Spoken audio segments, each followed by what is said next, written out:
Good day, I bid to everyone. We are from Group 11, will be presenting our Seaport succession plan. Our group consists of 4 members who are Muhammad Amir Aiman bin Abdul Malik with matrix number 273261, Pavithra anak perempuan Kalimuthu with matrix number 273281, Avinaash anak lelaki Harry Daniel with matrix number 273320, and me myself Swati anak perempuan Thamilselvan with matrix number 273391. So for the first point, which is Port's business plan, we use lean canvas model, which include problem, solution, value proposition, unfair advantage, customer segment, channel, key metrics, revenue stream, and cost structure. For the problem, which is include inadequate capability to handle multiply ultra large container ship, second, formation of mega alliance and excess terminal capacity.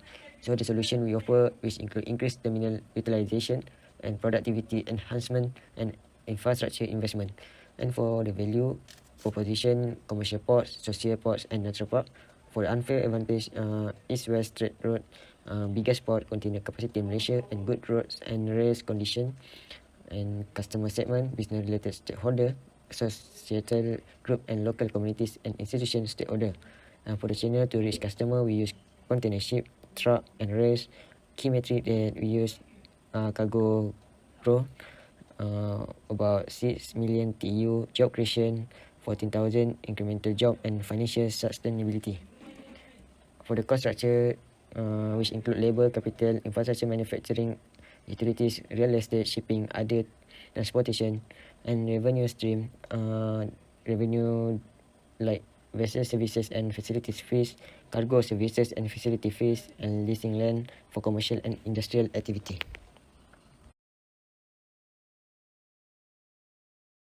Let's look at our strategic planning or partnership. Our strategic planning is the short-term planning which aim to solve practical problems related to efficient cargo handling, vessel turnaround, and reasonable utilization of port facilities. There are 5 steps in strategic port planning process. Firstly, formulate a mission or strategic intent. A strategic intent reflects the long-term objective of a port and must be valid over long periods of time. In formulating a strategic intent, a port should try to go beyond extrapolation of the current status and role of the port. Secondly, assess the gap between abilities and ambitions. A port should assess its port-specific resources and competencies and perform as an internal appraisal of its organizational strength and weaknesses. Thirdly, create resources to fill the gap. A port can narrow the gap between resources and the ambitions set out in the strategic intent by creating new valuable resources. Next, strategy formulation and implementation. Strategic formulation should design a strategy that makes the most effective use of these core resources and capabilities. The last step is to evaluate the effectiveness of chosen strategies. Strategy evaluation should primarily be concerned with whether the port is on the right track for closing the gap between abilities and ambitions and is achieving this at the desired rate. For the third point, which is total quality management (TQM), for the leadership, enable align port staff in achieving specific goals and empowerment and motivation of staff, focus in change management and improve technique. Second, policy and strategy, enable define port stakeholder and their expectation from port to port enterprise, like budget provider, regulation bodies, community, competition staff, and so on. And information management, port information from stakeholder for the port strategic thinking. For the third one is processes enable. Development of port-wide process-based rather than function-based management culture. Build a port process model, determine and build key and support port processes in order to satisfy stakeholder need within strategy plan content. And the last one is partnership and resources enable. Define port partnership as all those organization, enterprise interrelated with the port activities, creating added value for the port customer. Define and manage port internal resources through the fourfold analysis: port finance, building, technology, and equipment, technology and information and knowledge. I will pass to the next slide.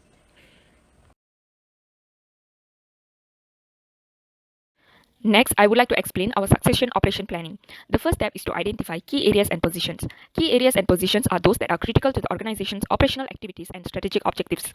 Next step is to identify capabilities for key areas and positions. To establish selection criteria, focus employee development efforts, and set performance expectation, the capabilities required needed to be determined for the key areas and positions.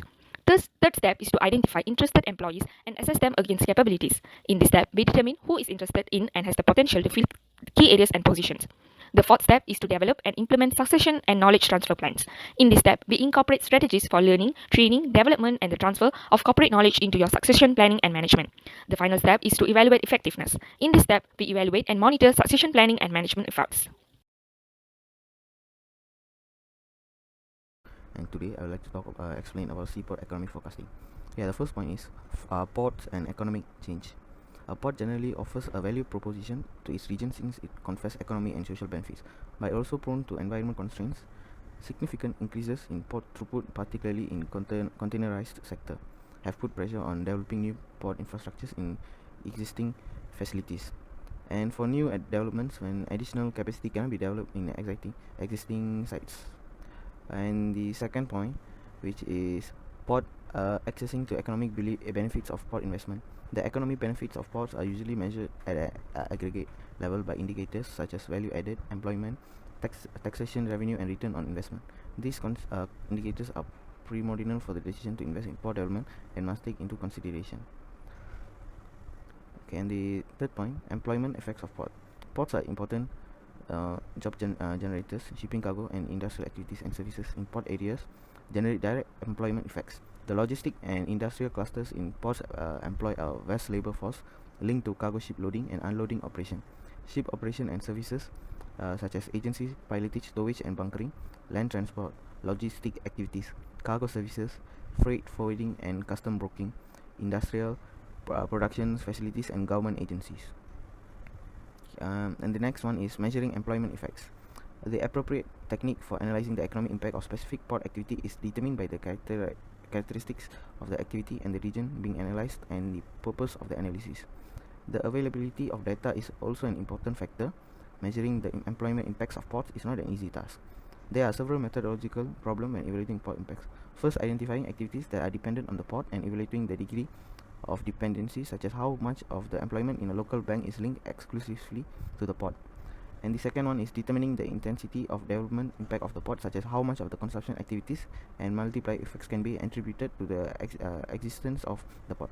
Also, an estimation bias can occur when no exact figures are available. The sixth one, global-local mismatch of the economic benefits of the port. With the setting up of global supply and transport chains, there have been a growing level of mismatch between the benefits of port activities and and scope of this benefit. While at the aggregate level, it is clear that port investment have economic benefits, the special and sector distribution of these benefits is far less evident. One particular mismatch concerns local community versus regional, national, or global benefits. Labor usually comes from local community, and its benefits, mostly wages, are derived in the region, particularly indirect job multipliers. Thank you. So, for market research plan, the first one is research objective. So, our objective is to develop and sustain a successful port with proper safety and enough utilities. The second one is research plan. In this part, we will talk about the way we're going to gather or collect information. For example, by doing observation and surveys regarding safety and utilities. Next one is data collection. As for data collection, we will approach the customers and investors as they are one of the main reasons the port is being competitive enough. For example, we will email them the surveys, analyze and findings. The data that are collected will be analyzed. The last one is decision. Once this research is completed, the decision will be made on how to develop and sustain a successful port with a proper safety and enough utilities.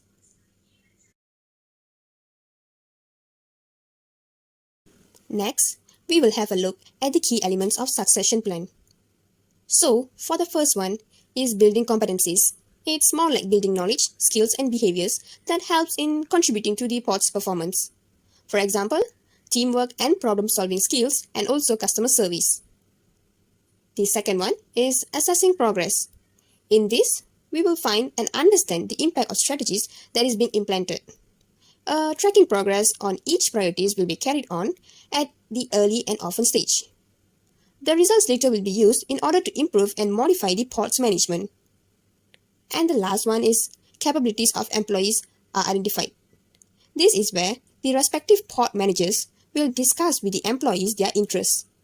Through this, the port managers will be able to identify in which area the employees are good, their skills are good, and also can identify who needs more time to develop the skills.